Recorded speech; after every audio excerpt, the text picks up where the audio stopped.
the past few months, we've been reporting on how Defense Secretary Robert Gates wants to transform the contracting process. The Senate voted Thursday to strip funding for the F-35 Joint Strike Fighter, another area in the spotlight, brigade combat teams. And as Air Force Master Sergeant George Maurer reports, it's a focus of Army modernization.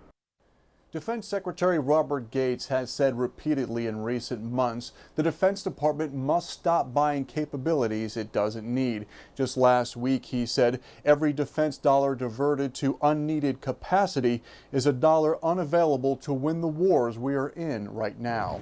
U.S. Army modernization has taken that statement to heart. The Training and Doctrine Command is focused on delivering new capabilities to the warfighter quicker, and that means finding creative ways to use existing technologies. I've got 1,152 soldiers out in the Army Evaluation Task Force who are doing their damnedest right now to evaluate and get to them the capabilities that they need, and we're going to get them to them.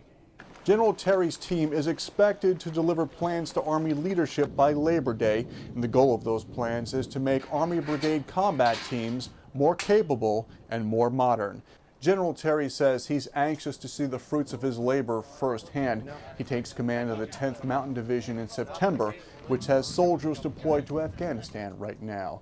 From the Pentagon, I'm Air Force Master Sergeant George Maurer. Defense Secretary Robert Gates is studying ways to speed up the delivery of equipment to Iraq's military and police. Secretary Gates met with Iraq's Prime Minister Nouri al-Maliki Thursday afternoon at the Pentagon. Officials say the two discussed the future of the U.S.-Iraq security relationship, including how the U.S. can help the Iraqi security forces grow in size and capability. Pentagon spokesman Jeff Morrell said the secretary acknowledged the current method for providing equipment to Iraqi forces is too slow and needs to be streamlined. The Secretary and Prime Minister also talked about the progress that's been made in Iraq over the last few years. Also, Prime Minister Maliki met with President Obama Wednesday at the White House. The president said progress in Iraq has been made possible by the resilience of the Iraqi people and security forces, as well as the extraordinary service of American troops. The chairman of the Joint Chiefs of Staff spoke to potential leaders of tomorrow at the Pentagon Friday. Members of the Junior Statesman Summer Program listened to Admiral Michael Mullen talk about the importance of the choices they'll make for their future. He says today's young people will be more affected by the global world than any past generation.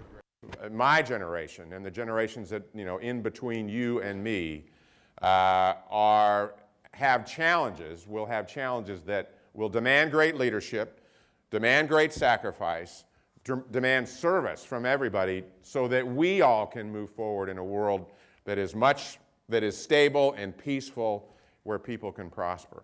So again, I commend what you're doing. The Junior Statesman program is made up of high school students who are concerned with what's happening around them and are interested in topics such as politics, government, and public affairs. The Army is investigating the death of a Kansas National Guard soldier. Officials say the body of First Lieutenant Jeremy Clausen was discovered Tuesday. He was reportedly on active duty at the U.S. Army post, serving with the 2nd Battalion, 289th Field Artillery. The Oklahoma native also served in Afghanistan and Iraq. The Colorado National Guard is testing its capabilities to respond to biological, chemical, or nuclear attacks.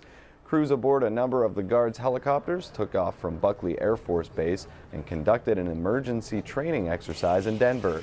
Part of the training involved setting up a mock triage area to treat victims and prepare them for transport to follow-on care. But they're going to react to this mission just the same as the active component. While they have this duty, while they're on the watch, they're going to react just as well, personally I think better, than the active component. Coming up next on Around the Services, drugs and deviance. The U.S. military believes it can hurt the insurgency if it stops its main product from being pushed. Also ahead, tops in tennis. Meet one player who is just happy to be back on the court and how love for the game has helped him through.